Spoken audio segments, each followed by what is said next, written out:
बिस्मिल्लाहिर्रहमानिर्रहीम अस्सलाम वालेकुम। My name is Mohammed Imran.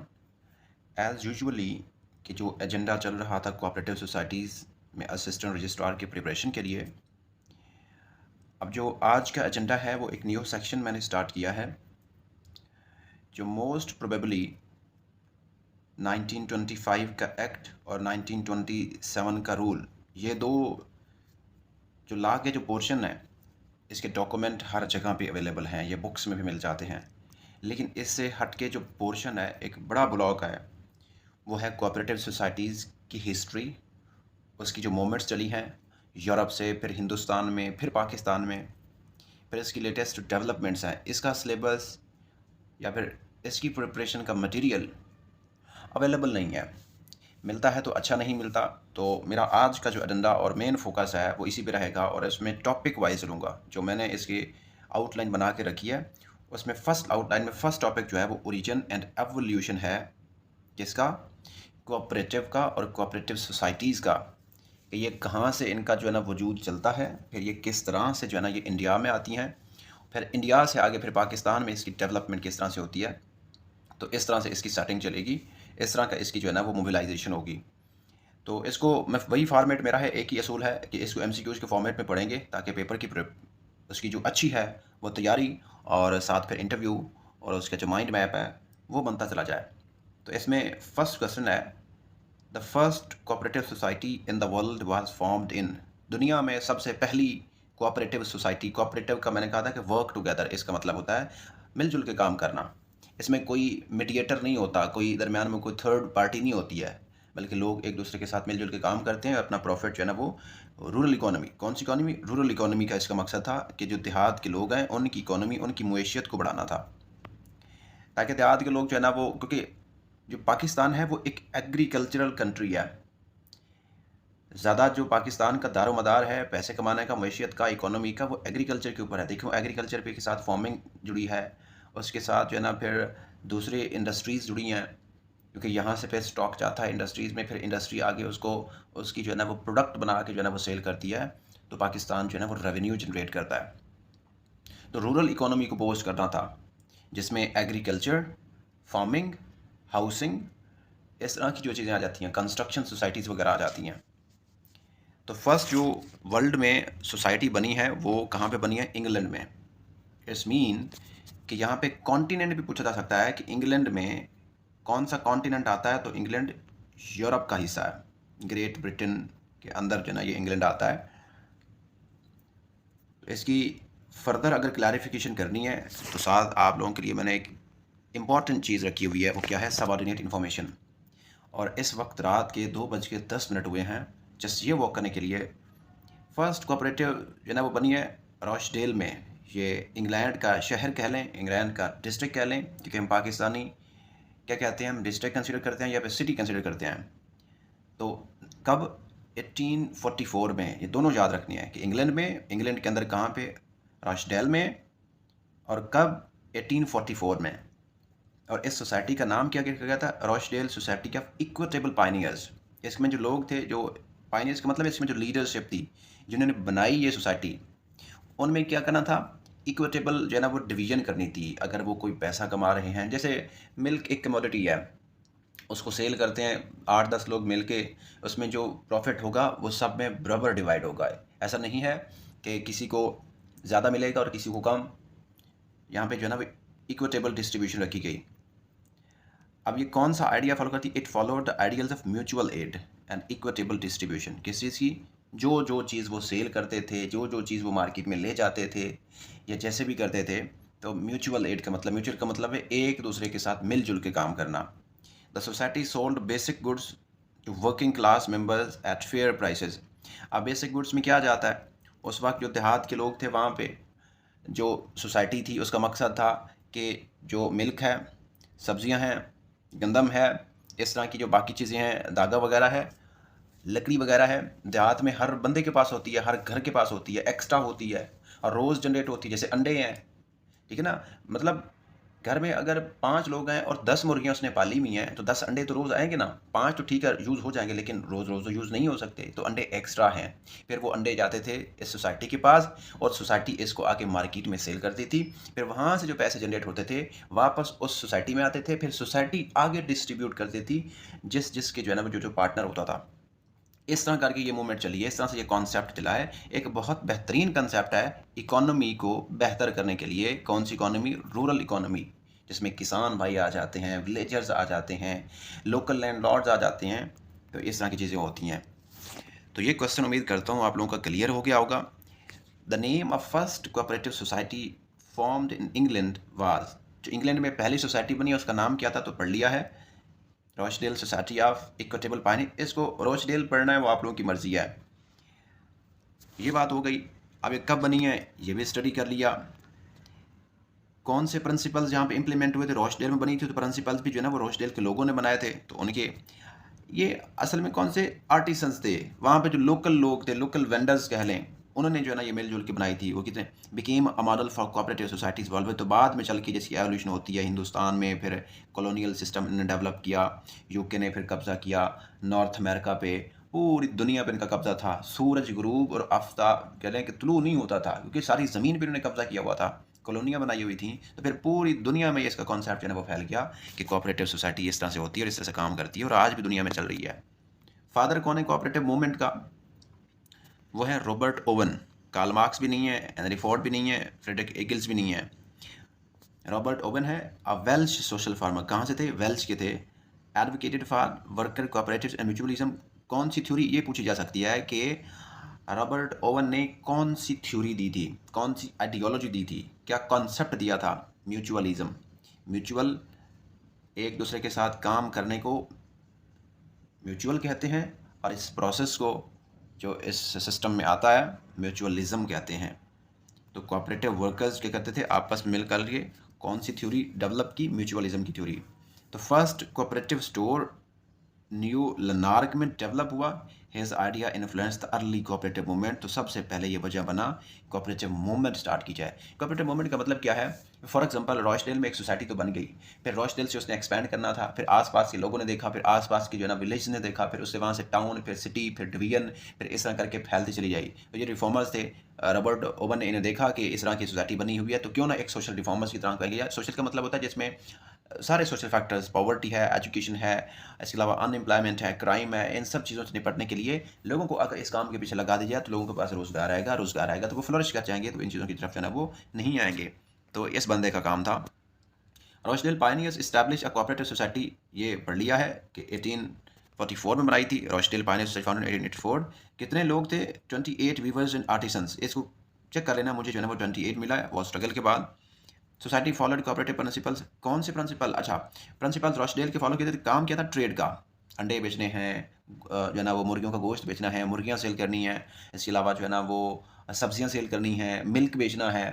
ये तो बाद में सिस्टम डेवलप हुआ है ना कि इसकी जो है ना वो मिल्क जो है ना वो पैक हो जाता है। अब जो है ना वो पता नहीं कई टाइप्स के मिल्क आ जाते हैं, डेयरी मिल्क है जी, अब ओलपीर का आ गया है। ये तो बाद में कॉन्सेप्ट ला चुके हैं। असल में तो इसका जो पेरेंट पीछे सिस्टम है वो तो कोऑपरेटिव सोसाइटी थी। तो ट्रेड, छोटे लेवल पर ट्रेड था ये। Beginning of modern cooperative societies का आगाज़ भी यहीं से होता है। Rochdale principles are associated with consumer cooperatives. ठीक है, कंज्यूमर के लिए ना प्रोड्यूसर थे, ना कोऑपरेटिव बैंकिंग थी, ना एग्रीकल्चर कोऑपरेटिव, बल्कि कंज्यूमर कोऑपरेटिव्स का कॉन्सेप्ट जो है ना इन्होंने रॉचडेल ने इंट्रोड्यूस करवाया है। They include open membership and democratic control. देखो कौन सा कंट्रोल है? ओपन मेंबरशिप, कोई भी इसमें एंटर हो सकता है। ये नहीं है कि रॉचडेल की सोसाइटी में सिर्फ चंद लोगों के या चंद घरानों के लोग जो है इसमें, या चंद लैंड लॉर्ड्स जो वहाँ पे जो बड़े हैं, वडेरे हैं, वो इंटर हो सकते हैं, बल्कि नहीं, ओपन मॉडल है, डेमोक्रेटिक मॉडल है, कोई भी आ सकता है। सबको रूल ऑफ लॉ मिलेगा, सबको इक्वालिटी मिलेगी, सबको जस्टिस मिलेगा, फ्रीडम ऑफ एक्सप्रेशन मिलेगी। ठीक है, सब बोल सकते हैं, अपना मॉडल दे सकते हैं कि कोऑपरेटिव में ये चेंजेस करनी चाहिए, ऐसे प्रिंसिपल्स बनाने चाहिए। तो इस तरह की चेंजेस जो है वहाँ पे आई हैं। अब देखो कोऑपरेटिव में ये डेमोक्रेटिक का मॉडल है, तो अब जो गवर्नेंस सिस्टम है पाकिस्तान का, तो वहाँ भी कोऑपरेटिव मॉडल जो है ना वो इम्प्लीमेंट हो सकता है। एक बेहतरीन जो है ना वो रिफॉर्म है कि कोऑपरेटिव सोसाइटीज़ में जॉब्स अनाउंस की इस सिस्टम को डेवलप करने के लिए, कि ताकि यहाँ से रेवेन्यू जनरेट किया जाए। फोकस क्या था? Equitable pricing, profit sharing and education. ये चीज़ें मैंने बता दी कि एजुकेट करना था लोगों को। क्या एजुकेट करना था भाई? मार्केट क्या होती है, मार्केट में सेल प्राइस क्या होती है, प्रॉफिट प्राइस क्या होती है, क्या रेट लगना होता है, ये मंडी क्या होती है, ये गला मंडी क्या होती है, कितनी प्राइस रखनी है किस चीज़ की, ठीक है, फिर उस चीज़ का कितना प्रॉफिट होगा एक पर्सन के लिए, उसने कितना शेयर उसमें डोनेट किया, मतलब उसकी कितनी सब्जियां थी, कितने अंडे थे, सिंपल अल्फाज में समझाऊं कि उसने जो है ना वो क्या क्या चीज़ें दी, उसमें से कितने पैसे इकट्ठे बने, तो फिर वहाँ पे जो है ना वो डिस्ट्रीब्यूशन होती है। तो ये वाला जो है ना वो डेमोक्रेटिक मॉडल है। They are still the basis of most cooperative society today. तो आज भी ये मॉडल ये फॉलो किया जाता है। The first agricultural cooperative in the world was formed in, तो जर्मनी में एग्रीकल्चरल कोऑपरेटिव का मॉडल आया है। क्वेश्चन आया हुआ था पास पेपर में कि फर्स्ट जो है ना कोऑपरेटिव मॉडल जो है ना वो किस कंट्री में इंट्रोड्यूस हुआ, तो वो उसमें जर्मनी लिखा हुआ था बुक में, लेकिन जर्मनी नहीं है, ये एग्रीकल्चर का मॉडल इसने दिया है, ये जर्मनी में एग्रीकल्चर का मॉडल है। इंग्लैंड में फर्स्ट कोऑपरेटिव सोसाइटी की ओरिजिन जो है ना वो यूरोप से हुआ है। No doubt Germany is a part of Europe, but यहाँ पे जो है ना वो एग्रीकल्चरल कोऑपरेटिव सोसाइटी का कॉन्सेप्ट जहन में आया है। इस तरह हाउसिंग सोसाइटी है, कंस्ट्रक्शन सोसाइटी है, रियल एस्टेट सोसाइटी है, तो डिफरेंट कंट्रीज ने डिफरेंट मॉडल्स पर पेश किए। तो बर्थ प्लेस इसकी कहाँ पे हुई, जर्मनी में होती है। और कौन से पर्सन हैं जो इसका जो फाउंडर बनते हैं, हरमन शुल्स पढ़ सकते हैं, जैसे भी पढ़ना है इसको पढ़ लें, बट इसका नाम ये है, किसी एक वर्ड को याद कर लें तो आइडिया हो जाएगा। It focused on helping farmers by providing necessary tools. तो अब किसान भाई जो थे, अब उस वक्त तो गाड़ियाँ नहीं थी, बसें नहीं थी, ट्रैवलिंग सिस्टम नहीं था, इवन के जो है ना वो रूट्स भी नहीं थे, लोकल जो रास्ते होते हैं कि किस रास्ते के ज़रिए मार्केट पे जाया जाए, मार्केट पे ही पता नहीं होता था।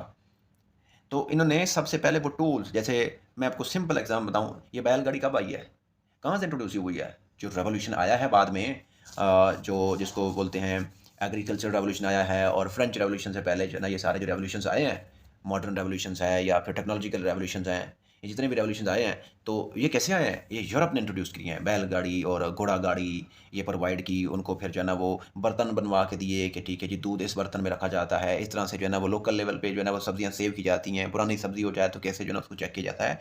तो ये चीज़ें जर्मनी ने अपने एग्रीकल्चर ब्रदर्स को दी।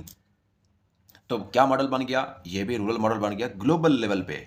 देखो आज इसी इसी इसी मॉडल को लेके शिप्स चलते हैं समंदरों में, बैलगाड़ियाँ तो रिप्लेस हो गई ना आज। तो ये चीज़ें जो है ना वो जर्मनी ने इंट्रोड्यूस की। द कोऑपरेटिव मूवमेंट इंडिया, अब इंडिया की बात हो गई है, यूरोप से हम इंडिया में मूव कर गए। Was formally introduce in the year 1904 में। कोऑपरेटिव मूवमेंट का जो कॉन्सेप्ट आया है वो इंडिया में जो है ना वो अनाउंस हुआ है, इसको पास भी कह सकते हैं। It followed the formation of cooperative across the country mainly aimed at solving the problems face by farmers. तो यहाँ पे क्या किसका मसला सॉल्व करना था, फार्मर्स का। तो ये ऑब्वियसली बात है कि जो पंजाब है ये हब समझा जाता था उस वक्त कि यहाँ पे जो रिसोर्सेज थे, मिनरल्स थे, ज़मीनें थी, क्रॉप्स थी, फसलें थी, तो यहाँ पे जो है ना वो प्रोड्यूस होती और यूरोप के लोग जो है ना फिर वो ले जाते ताजरों के ज़रिए, जिसमें east India company, British east India company, Dutch east India company, ये सारी जो है ना वो कंपनीज जो है ना वो आती ट्रेड करती थी या फिर उनकी मोनोपोली थी। तो इस प्रॉब्लम को सॉल्व करना था फार्मर्स का। तो फाउंडेशन बनी ये मॉडर्न इंडियन कोऑपरेटिव सेक्टर जो आज इंडिया में जो है ना वो चल रहा है, जिससे आगे पाकिस्तान में इसकी जो है ना वो मूवमेंट आती है।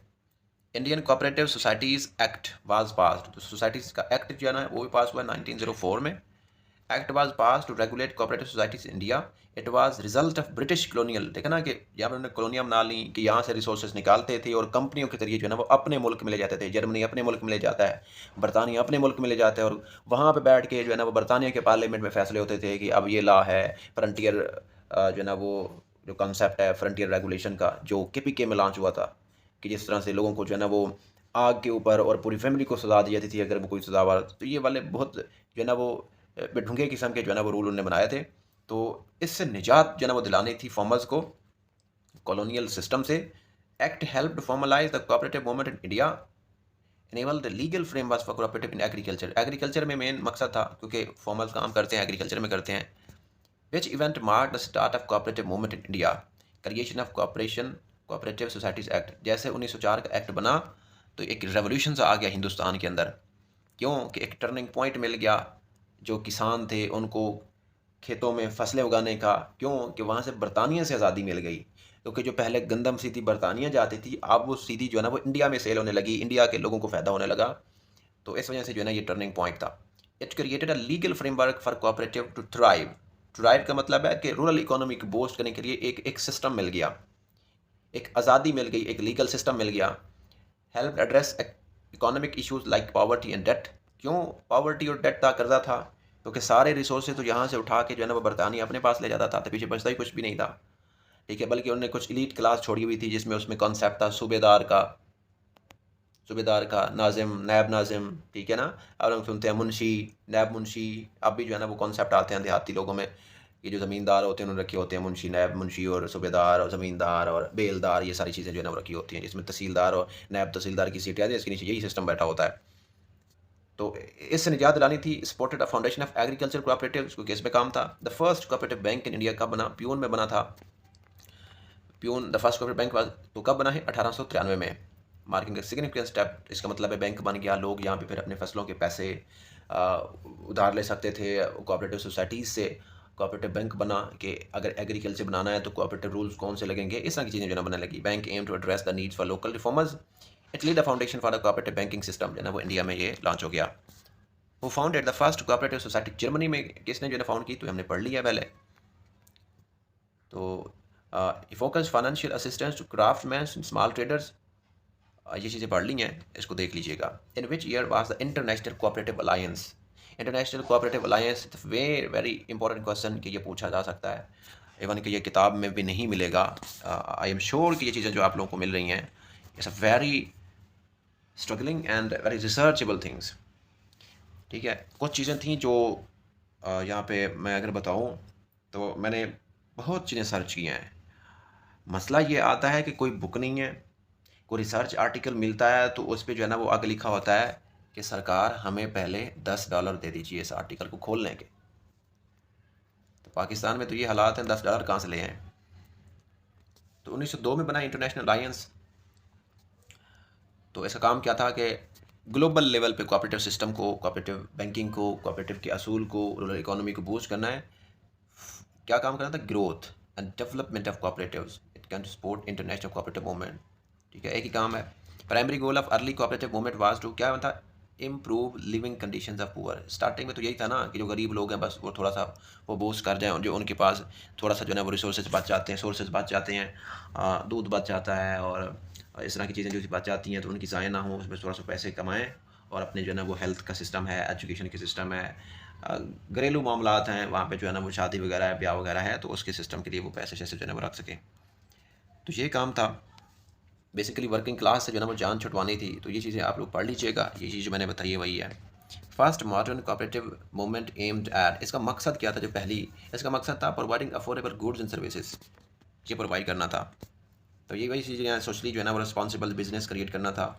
और जो फोकस ऑन डेमोक्रेटिक कंट्रोल, जो स्टार्टिंग में पढ़ ली हैं चीज़ें। Concept of cooperative was first theorised by, तो किसने सबसे पहले जो किया? तो ये पढ़ लिया पहले।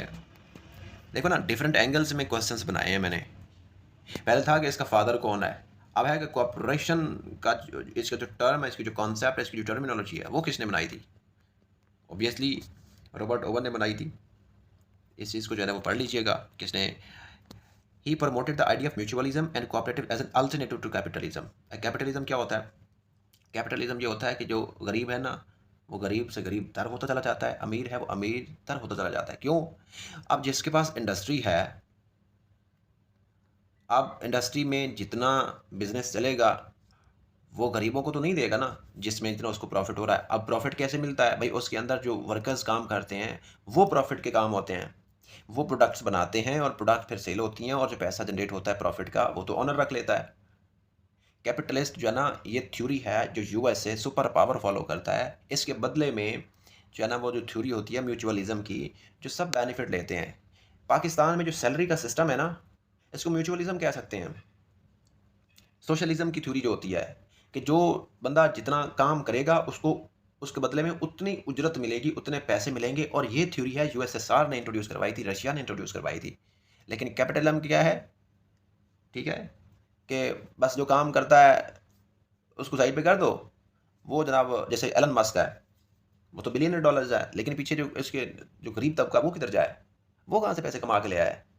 ठीक है, तो ये जो है ना वो नाइंसाफ़ी की बात होती है। मतलब कि ऐसे ममालिक जिन्होंने अपने आप को ग्रो करने के बाद वो सीढ़ी ही काट दी गरीब मुल्कों के लिए कि ताकि वो भी पीछे से कोई काम करते, इसलिए फिर उनको कर्ज़ों पे लगाया हुआ है। पाकिस्तान जाता है, अर्जेंटीना जाता है, कर्जा लेके आ जाता है।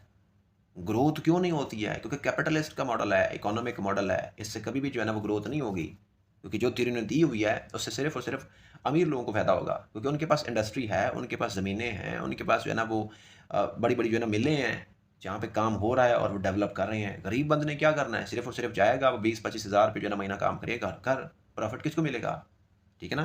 तो चाइना में जो सिस्टम है ना, वहाँ पे जो भी मिल में या किसी भी इंडस्ट्री में काम करते हैं तो वहाँ पे प्रॉफिट बांट दिया जाता है, लेकिन यहाँ पे नहीं होता। जो होता है कैपिटलिज्म की थ्योरी होती है। The main characteristic of Rochdale pioneers was सिर्फ फोकस ऑन, इसका काम क्या था, कंज्यूमर्स की नीड और बेनिफिट्स के ऊपर जो है ना काम करना, किस बंदे को क्या ज़रूरत है।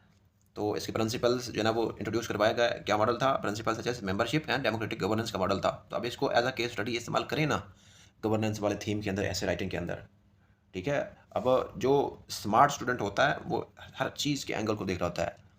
अब क्योंकि ऐसे आना है तो उसमें से अगर यहाँ से केस स्टडी देंगे तो एग्जामिनर को लगेगा कि हाँ इसने वेल रेड और वेल प्रिपेयर्ड है। The cooperative movement in the 19th century was primarily driven by, तो सोशल रिफॉर्मर्स ने की थी। अब सोशल रिफॉर्मर्स पीछे हम बात कर चुके हैं, कौन सा सोशल रिफॉर्मर था जिसने ये जो थ्योरी जो है वो स्टार्ट की थी? तो रॉबर्ट ओवन। इसकी बात करते हैं। Social reformers saw cooperate as a way to reduce inequality, inequality को ख़त्म करना था, पॉवर्टी को ख़त्म करना था, एजुकेशन को प्रमोट करना था, सोशल जस्टिस को प्रमोट करना था। ठीक है। जो लेबरर्स हैं, जो मज़दूर हैं, जो किसान भाई हैं, उनको ऐसे इन्वायरमेंट प्रोवाइड करने थे, उनकी ऐसी कंडीशन प्रोवाइड करनी थी ताकि उनको जो है ना वो सब्सिडी मिल सके और वो कुछ ना कुछ ग्रो करें और अपना जो है ना वो गुजारा करें। First cooperative store in the United states was founded in, the cooperative store जो यूनाइटेड स्टेट्स ऑफ अमेरिका में बना है वो 1840 में बना है। तो इस तरह करके इसको कर सकते हैं। It serve as a model for future cooperative effort across the nation. 19 question है, cooperative model spread across the country primarily due to, पूरी दुनिया में फैला है किस वजह से? Economic hardship during industrial revolution, जब इंडस्ट्रियल रेवोल्यूशन आया है तो उसमें इकोनॉमी में प्रॉब्लम्स आए हैं, तो तब ये मॉडल जो है ना पूरी दुनिया में फैला है कि यार इस मॉडल को फॉलो करो, तो इस मॉडल से जो है ना वो इकोनॉमी जनरेट की जाए। क्यों? Workers and consumers turn the cooperatives to fair prices and better condition. अब इसमें बेटर कंडीशन और फेयर प्राइसेस कैसे हैं, क्वेश्चन यही आता है। देखो, एक किसान है, फॉर एग्जांपल उसकी एक जो है ना वो दो जानवर हैं जो रोज़ 10 किलो दूध देते हैं, 10 किलो दूध देते हैं, लेकिन किसान के घर में 5 लोग हैं। मैं कहता हूँ 5 जो है ना किलो तो वो यूज़ कर देते हैं, लेकिन 5 किलो दूध जो है ना वो बच जाता है। फिर वो जाता है एक सोसाइटी के अंदर, कोऑपरेटिव के अंदर, कोऑपरेटिव सोसाइटी के अंदर, जहाँ पे वो 5 किलो दूध रोज़ाना सबमिट कर देता है, और वो सोसाइटी जो है ना वो दूर मार्केट में सफ़र करके जो है ना वो दूध सेल करके आती है, वापस जो है ना वो सोसाइटी में आता है। जब ये पैसा होता है तो वो किसान भाई को मिल जाता है। अब ये जो कोऑपरेटिव सोसाइटी ने सेलिंग के लिए यहाँ पे बंदे भेजे थे, ये इसके अपने थे, कोई थर्ड बिजनेसमैन नहीं था कि उसने डील की कि ठीक है जी 5 किलो दूध है, 100 रुपये का मुझे दे दो, 100 रुपये का जो है ना वो मैं टैक्स लूँगा। नहीं, थर्ड पर्सन नहीं था इसमें, मिडल मैन नहीं है। डायरेक्ट जो है ना वो कोऑपरेटिव सोसाइटीज़ के मेंबर्स जो थे वो सेल करते थे और डायरेक्ट पैसे वापस लेके, तो वही पैसे जो है ना वो किसान को मिलते थे। मतलब इसमें कोई टैक्सेशन, कोई कटौती, कोई टैरिफ या कोई थर्ड पर्सन का टैक्सेशन का सिस्टम नहीं था। ठीक है। तनख्वाही इनकी जो है ना यहीं से बनती थी, सारा कुछ यहीं से बनता था, तो इसलिए जो है ना ये फेयर सिस्टम था। इसमें जो है ना पूरी प्राइस मिलती थी सबको, अफोर्डेबल था, इसमें कोई एक्सप्लॉइटेशन नहीं होती थी, और कैपिटलिस्ट का मॉडल जो है यहाँ पे दूर रखा गया। Key difference between a cooperative and corporation, it's very well question. Corporation और कोऑपरेटिव के दरमियान जो है ना वो डिफरेंस क्या है? Cooperatives are owned by members, इसको लोग चलाते हैं जो इसके अंदर होते हैं, and operated for their benefits, और अपने बेनिफिट के लिए काम करते हैं। लेकिन कॉर्पोरेशन क्या होती है? जैसे एमएनसी को देख लें, कॉर्पोरेशन है, केएफसी को देख लें, किसके लिए काम कर रही है? वो तो कैपिटलिस्ट का मॉडल है, वो गरीबों के लिए तो काम नहीं कर रही है। इसराइल का मॉडल है तो वो इसराइल के लिए काम कर रही है, किसी दूसरे कंट्री के लिए, किसी दूसरे गरीब मुल्क के लिए काम नहीं कर रही है। ठीक है। तो ये कॉपरेशन जो है ना, इसका ये बेनिफिट होता है कि ये अपने लोगों के लिए म्यूचुअली काम करती है। तो इस तरह के क्वेश्चन जो है ना वो कर सकते हैं। नेक्स्ट आई थिंक ख़त्म हो गए क्वेश्चंस। तो 20 क्वेश्चन हमने डिस्कस किए, और उम्मीद करता हूँ कि जो ओरिजिन और इसका जो एवोल्यूशन हुआ है, इसका जो इर्तका हुआ है, कैसे कैसे कोऑपरेटिव फैला और कहाँ कहाँ कोऑपरेटिव की बैंकिंग है, इंटरनेशनल अलायंस कहाँ पे बना हुआ है, इंडिया में कैसे आया, किस जो है ना वो स्टेट में कहाँ पे बैंकिंग बनी, फिर इंडिया में जो है ना वो कोऑपरेटिव का एक्ट कब आया। ठीक है। तो इसके बाद ये चीज़ें पढ़ी। अब नेक्स्ट जो इसका एजेंडा होगा कि पाकिस्तान में जो है ना इसका ओरिजिन कैसे हुआ है और इसकी डेवलपमेंट का आगाज़ कैसे हुआ है, इसका फाउंडर कौन है। तो एक सीक्वेंस चीज़ चलेंगी। फिर इसके बाद नेक्स्ट टॉपिक आएगा इसकी हिस्ट्री के ऊपर आएगा, कोऑपरेटिव सोसाइटी की हिस्ट्री क्या है, फिर इसकी जो मूवमेंट्स चली हैं उनकी हिस्ट्री क्या है, फिर वो हिस्ट्री जो है ना वो पाकिस्तान और इंडिया के ओरिजिन हिंदुस्तान में कैसे, फिर वहाँ से वर्ल्ड में कैसे फैली है। इस सीक्वेंस से अगर तैयारी करेंगे तो मैं गारंटी देता हूँ कि आप 70+ ईजिली इस पेपर में ले सकते हैं। It's a very easy and understandable paper है। सिर्फ मुश्किल ये है कि उसमें थोड़े से एक्ट वगैरह मुश्किल हैं, उनको भी करेंगे, उनकी हर सारी चीज़ें प्रिपेयर्ड हैं। एंड फाइनली में एक और बात करनी है, प्रैक्टिस सेशन स्टार्ट है ऐसे राइटिंग का, काफ़ी सारे स्टूडेंट्स कर रहे हैं और आप लोगों को भी जो है ना यूट्यूब पे इसके जो है ना वो लेक्चर्स अवेलेबल है, वहाँ पे जो है इसको सीख सकते हैं और किस तरह से स्टूडेंट सीख रहे हैं। देखें, जो चीज़ आप लोग एक पैराग्राफ लिखते हैं, एक पैराग्राफ लिखा, उसमें काफ़ी सारी लाइनें लिखी, आप लोगों का बिल्कुल 100% ठीक है, लेकिन उसमें 10 मिस्टेक्स हैं। लाइव सेशन में ये मिस्टेक्स नहीं निकलती हैं। लाइव सेशन में आप लोगों को सिर्फ बताया जाता है पैराग्राफ इस तरह से लिखना है, आउटलाइन इस तरह से लिखनी है, बॉडी इस तरह से लिखनी है, कंक्लूजन से लिखना है, बस खत्म। उसके बाद आप जाने और आपकी जो है ना वो लक जाने, नहीं, ये काम नहीं करना। जो मेरा एजेंडा है, मैंने कॉम्प्रिहेंशन स्टार्ट करने से पहले स्टूडेंट्स को मोटिवेट किया है कि वो प्रैक्टिस सेशन की तरफ आएँ। आप लोगों ने जो पैराग्राफ लिखना है ना, उसका तरीकाकार भी आप लोगों को बताया जाएगा, कैसे लिखना है, कैसे उसमें ऑर्गेनाइजेशन करनी है, कैसे उस paragraph word to word link करना है, कोहेरेंस कैसे देनी है, ठीक है, इंट्रोडक्शन कैसे लिखना है। फिर उसके अंदर फिर आप लोगों को चेक करके दिया जाएगा कि जो आपने लिखा है, जो वोकैबुलरी डाली है, वोकैबुलरी रेलेवेंट है, जो आपने वर्ड्स लिखे हैं वो रेलेवेंट हैं सही, इस पैराग्राफ के रेलेवेंट हैं सही, इस हेडिंग के रेलेवेंट हैं सही, और इसकी मिस्टेक्स निकाली जाएंगी। और फिर वो दोबारा इस तरह की मिस्टेक आपकी किसी भी ऐसे में नहीं होगी। एरर फ्री ऐसे आप लोगों ने लिखना है। अगर 70+ मार्क्स आप लोग चाहते हैं कि ऐसे में आए, तो आप लोगों को प्रैक्टिस करनी होगी, थीम्स के ऊपर काम करना होगा और टॉपिक्स के ऊपर काम नहीं करना होगा। एक बात तो ये है। दूसरी बात ये है कि जो स्टूडेंट्स बार बार मुझे पूछ रहे हैं कि सर नोट्स दे दें सिर्फ पढ़ने के लिए, उनके लिए नोट्स अवेलेबल नहीं हैं, क्योंकि मैंने एक ऑप्शन दिया था कि मैं सिर्फ और सिर्फ रजिस्टर्ड स्टूडेंट्स को नोट्स दूंगा। अभी भी मैंने एक दिन का डिले किया है, क्योंकि अभी 2 टेस्ट हुए हैं, साइकोलॉजिकल असेसमेंट, एक सब्जेक्टिव, एक ऑब्जेक्टिव। मैंने उनकी असेसमेंट किया है, अभी कुछ वीडियोज़ में अपलोड करूँगा उसके ऊपर। तो अभी एक दिन की रजिस्ट्रेशन मैं फिर ओपन कर रहा हूँ उन स्टूडेंट्स के लिए जो बार बार रिक्वेस्ट करें कि सर हमें या तो दूसरा बैच दें या फिर हमें इसमें ऐड करें। मैं उसी में ऐड करूँगा, दूसरा बैच मैं स्टार्ट नहीं करूँगा, ठीक है। उसकी वैल्यूएशन नहीं होती है, उसका जो है ना वो उतने स्टूडेंट्स ट्रेन नहीं होते हैं। तो सेम फी है 2000, दोनों कंबाइंड सेशन है और सेशन ऑलरेडी बन चुका है। उसका प्लान भी मैं आप लोगों को शेयर करने वाला हूँ कि क्या प्लान बनाए और क्या स्ट्रेटजीज़ हैं उसके अंदर। तो आप लोग इंशाल्लाह जो है ना इस मिनिमम अफोर्डेबल फ़ी में इतना मैक्सिमम सीखेंगे। देखो, जो आप लोगों ने किताब लेनी है कोऑपरेटिव की, राउंड अबाउट 1500 से 2000 तक आप लोगों को उसके अखराजात पड़ जाएंगे। लेकिन यही चीज़ें क्वालिटी कंटेंट में आप लोगों को दोनों चीज़ें अब मिल रही हैं, 2 सब्जेक्ट मिल रहे हैं, दोनों सब्जेक्ट के फिर टेस्ट मिल रहे हैं, फिर उसकी वैल्यूएशन मिल रही है, फिर आप लोगों को स्टेप बाय स्टेप गाइडेंस मिल रही है। तो आप लोगों को अपॉर्चुनिटी अवेल करनी चाहिए। बाकी आप लोगों की अपनी मर्ज़ी है। तो बहरहाल आज का लेक्चर यहीं पे कंक्लूड करते हैं। नेक्स्ट लेक्चर में इंशाल्लाह यहाँ से नेक्स्ट स्टार्ट करेंगे। अल्लाह हाफ़िज़।